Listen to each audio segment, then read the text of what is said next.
Alors, Monsieur Lesage, aujourd'hui, vous venez nous parler de votre famille qui est à l'origine de Lesage, finalement. Alors, qui est le premier qui est arrivé ici, dans la région? Bon, mon arrière-grand-père, c'était André Lesage. Il était médecin. Et ses deux fils, qui étaient Honoré puis Jules, ils sont arrivés en canot d'écorce à Rivière-du-Nord. Et ils ont partagé deux terres qui étaient séparées par le chemin du lac Écho dans le temps, qui n'était pas de route, mais qui était un sentier. Et ça partait de la rivière du Nord à 1 mille de la rivière par 1 mille de large. Il y avait chacune terre qui avait obtenu.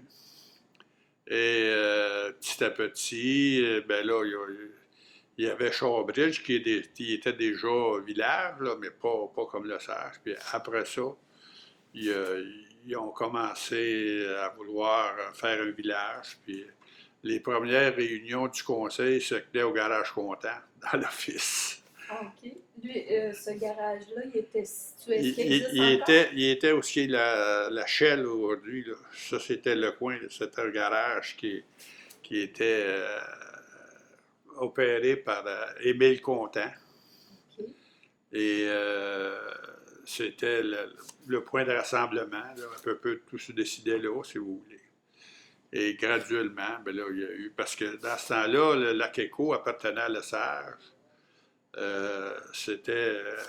Puis ça allait jusqu'à monter Sainte-Thérèse, au bord. C'était quand même assez grand. Donc, l'autoroute n'existait pas là, à cette L'autoroute, non. époque-là. L'autoroute est arrivée dans les années 60, si je ne me trompe pas. J'ai travaillé là, moi, quand ils ont, ils ont, ils ont tout dynamité à Piémont, là, où ce que c'est que ça passe entre les montagnes. Là. Ça travaillait 24 heures par jour. Puis, dans ce temps-là, c'était pas facile parce qu'on descendait dans les formes. Il n'y avait pas de, il y avait pas de ceinture, il n'y avait rien. Et les boquettes de ciment nous passaient au-dessus de la tête. Puis c'était comme ça. Oh, Avec H.G. O'Connell. OK. C'est que vous Qui, aviez installé de la dynamite dans le fond. ouais, mais la dynamite, ben, c'était mon père, là, mais moi, on avait, comme dans ce temps-là, il y avait un fil, puis il y avait un appareil pour faire sauter. Là. On faisait sauter de la roche qui obstruait pour faire le chemin. OK. Ouais, ça fait longtemps, là. Ouais, OK. puis dans ce temps-là, dans le temps de Duplessis, il nous donnait 50 cents par jour pour enlever les grosses roches dans la rue, parce qu'il n'y avait pas d'asphalte dans ce temps-là, c'était tous des chemins de serre, puis de sable, puis c'est ça. Fait que nous autres, on avait des animaux, parce que c'était une ferme. Et puis, Vous on, étiez situé, dans le fond, un petit peu sur la route 11, qu'on appelait à l'époque? oui, oui, OK. dans ce temps-là, il y avait juste une voie. Il n'y avait pas deux voies. OK. Et nous autres, on était installés proche de la rivière. C'est la rue principale, proche de la rivière, mais notre terre allait plus loin. Fait qu'il fallait. Moi, j'allais chercher les vaches le matin, je les ramenais, je retournais, puis j'allais les chercher le soir. Puis je marchais 4 000 avant de déjeuner. OK. Et puis, c'était pas facile parce qu'il fallait arrêter les autos. Il n'y avait pas de lumière dans le temps, puis, tu sais, là. OK. Pourquoi? Et c'est comme ça que quand ma grand-mère elle restait là avec mon grand-père, le chemin de fer du Nord commençait à progresser vers le Nord. Et elle gardait des ouvriers parce qu'il y avait une grande maison. OK. C'est chambre et pension. Fait qu'elle gardait des travailleurs du chemin de fer. Puis Comment s'appelait votre grand-père, votre grand-mère? mon grand-père s'appelait Honoré. OK. Puis ma grand-mère s'appelait, on l'appelait Dina, mais c'est Aldina Deschambault. OK. Elle mesurait 6 pieds 1, puis elle était traite comme un cèdre. Ouais. Elle est morte à 96 ans, parce qu'elle marchait dehors l'automne, du pied. Fait que, Elle mangeait son petit lard 3 fois par jour. OK. Elle était assez... Vous l'avez connue. ben oui, je la faisais courir, mais je m'arrêtais qu'elle me pogne pas. Ouais, ah ouais, il y avait des familles dans le village, là, il y avait, je me rappelle, les Morins, ils étaient 24 après vous. Il me semble quelque chose comme ça. Après ça, il y a eu les Lirettes, il y a eu les Marchands, il y a eu les de Meurthe. Eux autres, ils remplissaient quasiment la classe. OK. Dans ce temps-là, c'était de la première à la septième. L'école était où? Elle était juste pas loin de l'église, là, à OK. Lesage, là. OK. C'est à peu près. Il y avait les Rettes, les Brosseaux, c'est ça, l'épicerie, et c'est la quatrième maison. OK. Il y avait une maîtresse là, pour de 1 à 7. OK. C'était du sport, hein? C'était pas, il n'y avait pas de religieuse, là. C'était Non, une ben moi, maîtresse d'école. moi je n'ai pas connu. Après ça, il y a eu des institutrices, il y a eu des professeurs aussi, le professeur Lavallée. Et lui, il est allé chercher tous les jeunes, il nous a appris à jouer au hockey, il nous a appris à jouer à la balle, il nous a appris, tu sais, il faisait bien du sport avec les jeunes. Fait que ça a été une bonne chose pour les loisirs. Tu sais. OK. Il y avait des curés aussi, les curés avaient une grosse influence. Il fallait demander la permission pour travailler le dimanche. Parce que nous autres, on avait, des fois, il pleuvait, puis ils ramassaient le foin, puis ils ramassaient l'avoine. Alors, des fois, il faisait beau le dimanche, fait qu'on demandait la permission, puis on travaillait le dimanche. Dans ce temps-là, c'était à la fourche, hein, il n'y avait pas de... Bon, on allait bûcher, nous autres, au lac Éco, là. Puis, après la journée, il fallait ramener le bois. Là, on dirait 1 heure et demie, au gros fret, là. Vous aviez des genres de petits buggies pour Non, mettre. non, non, on avait des sleighs. OK. On avait des sleighs, puis le train est arrivé à un moment donné, là, comme la gare qui est là. C'était toute de l'histoire, ça. OK. Puis, de quoi ça avait l'air, le lac Éco, à cette époque-là? Est-ce qu'il commençait à avoir des maisons? Il y avait quelques maisons, là. Il y avait les Blondins, il y avait les Cloutiers, il y avait les Clément, il y avait... C'était un chemin là, bien ordinaire, hein? C'était pas... Puis le lac Éco, il a commencé à avoir des touristes aussi, parce que les gens, dans ce temps-là, ils partaient de Rosemère, parce que Rosemère, ça a été la première sortie du CEPI, parce que les gens allaient s'installer en campagne. Rosemère, c'était comme une campagne. Puis là, graduellement, le chemin de fer est arrivé jusqu'à Saint-Jaron. Puis après ça, ben, il a monté jusqu'à Mont-Roland, Sainte-Agathe. Puis ça a monté après ça jusqu'à Mont-Laurier. Ah, c'était toute une époque, ça. Et on faisait tout, on n'avait rien, comme disait Deschamps. Mais on avait du plaisir. La seule chose, moi, que je ne veux pas revenir, c'était le bain. Moi, j'étais le 8e dans la famille, puis c'est moi qui se baignais le dernier, fait que on pouvait faire tenir une cuillère de bois dans l'eau, là. Mais l'été, on allait toujours à la rivière se baigner. Dans ce temps-là, la rivière du Nord, on pouvait se baigner dedans. OK. Est-ce que vous alliez à la pêche? Ah oui, Est-ce que- on allait à la OK. pêche. On allait à la pêche de la décharge du lac Éco, on allait à la pêche à Barbotte au lac Éco, on allait à la pêche à la rivière du Nord. On avait... Quel poisson il y avait? Ah, c'était surtout de la carpe, là. Mais il y avait aussi de la truite, du poisson blanc, comme on appelle, là. OK.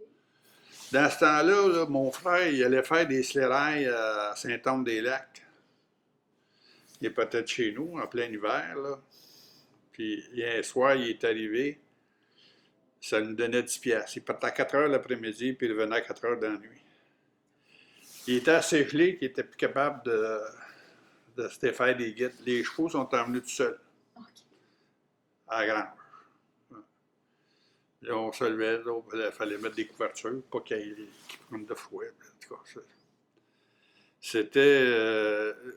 nos animaux, ça faisait partie de la famille. OK.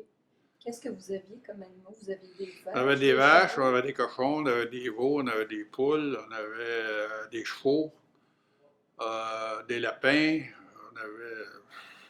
ouais, c'est à peu près ça, là. Puis ma grand-mère, elle m'a montré comment faire boucherie. OK. Je vais toujours me rappeler quand elle m'a montré comment vider des tripes, elle dit « Tu souffles dedans. » J'ai compris. Je pense que c'était en 45, il me semble, ou 48, C'est dans les années 40. qui ont donné le nom officiellement de Le Sage. OK. Mais avant que ça devienne officiel, les gens, est-ce qu'ils appelaient quand même ça? Ça, c'est le secteur de Le Sage? Non, c'était une section de Shawbridge. OK. Puis là, je n'ai pas toutes les dates précises, mais quand ils ont décidé de faire l'église, le Lac-Renaud voulait l'avoir, le Saint-Anne-des-Lacs voulait l'avoir, Prévost voulait l'avoir, l'autre bord, puis Shawbridge voulait l'avoir. Fait que ça le curé Papineau, puis un autre curé, là, j'ai de la photo chez nous, ça a fait bien des insatisfaits. OK. Puis Morin, qui reste ici, là, qui est rendu à 80 quelques années, son grand-père, il a arrêté d'aller à la messe parce que l'église était bâtie à Le Sage. Ah oui, c'est là. Ouais. Puis quand il me voyait, il me disait tout le temps, ton grand-père, là, c'est à cause de lui qu'il y a eu l'église à Le Sage. Puis sinon, qu'est-ce qu'il y avait? Est-ce qu'il y avait des hôtels? Est-ce qu'il y Ah, avait... mon Qu'est-ce Dieu, qu'il y avait? des hôtels. Il y avait l'hôtel Bigra, là. Ça, c'était où, l'hôtel Bigra? Ça, c'est juste où ce qui est l'école, là. OK. Bon, ben, la maison, là, qui est là, Johnny, il reste là, c'était un ancien hôtel qui appartenait au Latour, au Bigra, puis à Stanley, même polonais. Fait que là, il y avait une taverne, puis il y avait un grill aussi. Là, ils jouaient des petites cartes assez importantes. Puis, on savait qui était à l'hôtel, là, à chaque fin de mois, il y en a qui portaient sa brosse. Dans l'espace de 3000 de diamètre, là, il y avait pratiquement 7 hôtels. OK. Puis ils vivaient tous. Hein? Ici, il y avait le Mocassin, il y avait l'hôtel de Serre, il y avait Rainville, il y avait Guertin, il y avait un peu plus loin par là, en tout cas, j'oublie le nom, le Petit Canot, OK. qu'on voit dans les histoires, dans les belles histoires du pays d'en haut. Là, c'est pas d'hier, ça. OK. Puis, quasiment à chaque gare, il y avait un hôtel pas loin. Ici, il y avait le Mocassin. À Mont-Roland, il y avait le New Mont-Roland Hotel. À Val-David, il y avait la Sapinière. À Sainte-Agathe, il y avait l'hôtel Sainte-Agathe, là. Ça portait un nom, en tout cas, là. C'est ça. Genre de la Les touristes, c'était plutôt Saint-Sauveur. OK. Saint-Sauveur puis Shawbridge. OK. À Le Sage, il n'y avait pas c'était tous des résidents, là, c'était tous quasiment des cultivateurs. Puis, il y avait la femme elder là, qui ramassait les pois claques. Là. OK. On appelait ça la femme claque. Là. Mais on cueillait des fèves 2 cents de la livre. OK. Ils nous attribuaient un rang le matin, ça avait 1000 de long. Puis il fallait vider nos sacs, vider nos sacs le soir, pour savoir comment est-ce qu'on gagnait. Puis il y avait le Boys Farm aussi, une école de réforme. Les jeunes, ils avaient été plus vite que nous autres. Ils avaient mis de la roche dans le sac. Ça faisait lever le poids. Après ça, il fallait trop transvider nos sacs. Mais à 200 au gros soleil, là, toute la journée à genoux, là, on n'envolait pas notre argent. Vous le méritiez bien à la fin de... Le Boys Farm, avez-vous un petit peu connu ça? On allait jouer au hockey, là. OK. On partait à pied, on allait au Boys Farm. C'était raide, ça, c'était dur, le Boys Farm. C'était tous des jeunes à l'école de réforme. Puis on s'emmenait des battes de baseball parce que de temps en temps, la bataille pognait. À un moment donné, on a trouvé le truc, on amenait des cigarettes. On lui donnait une cigarette qu'on avait à paix. OK. Fait que là, vous jouiez au hockey pour le plaisir. Là, on jouait au hockey pour le plaisir. OK. Puis dans ce temps-là, le hockey, là, c'était pas comme aujourd'hui. Hein. Nous autres, on arrosait, on grattait, on faisait tout. Là, tu sais. OK. Eux, il y avait une patinoire là-bas? Oui, juste en face de l'école. OK. On allait chercher l'eau dans la rivière du Nord, en plein hiver. Avec des seaux? Ouais. OK. Non, au début, il y avait des seaux, mais après ça, il y a eu une pompe OK. incendie, on se servait de ça. Puis on avait fait des filets avec des poches de patates. Fait que il y a un commissaire, il a dit ça n'a pas de bon sens. Fait que là, il nous avait acheté des nets pour faire les filets. Ça, on était bien contents. Ça serait quoi un beau souvenir que vous avez de votre jeunesse à Los Angeles? Ben, moi, j'ai commencé à jouer de la musique à 15 ans. Et on avait été jouer à l'école à ce moment-là. Puis après ça, on est allé jouer à l'hôtel. Puis là, de Saint-Jérôme à Mont-Laurier, il n'y avait pas grands hôtels qu'on ne connaissait pas. Avec 15 ans, on n'avait pas le droit. Mais avec la grandeur, je n'ai jamais été incommodé. On était pauvres, mais on était heureux. Y avait-tu un nom de votre orchestre? Oui, des M-Palace. C'était des consonances anglaises parce que. C'était l'époque. C'est ça. Ah, OK. Puis vous avez joué combien d'années? 5 ans. OK.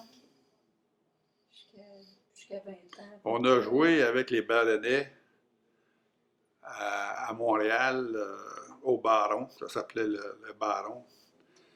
Puis avec René Arlil. Puis dans ce temps-là, nous autres, on avait gagné le concours. J'ai encore le trophée chez nous. On devait partir en tournée.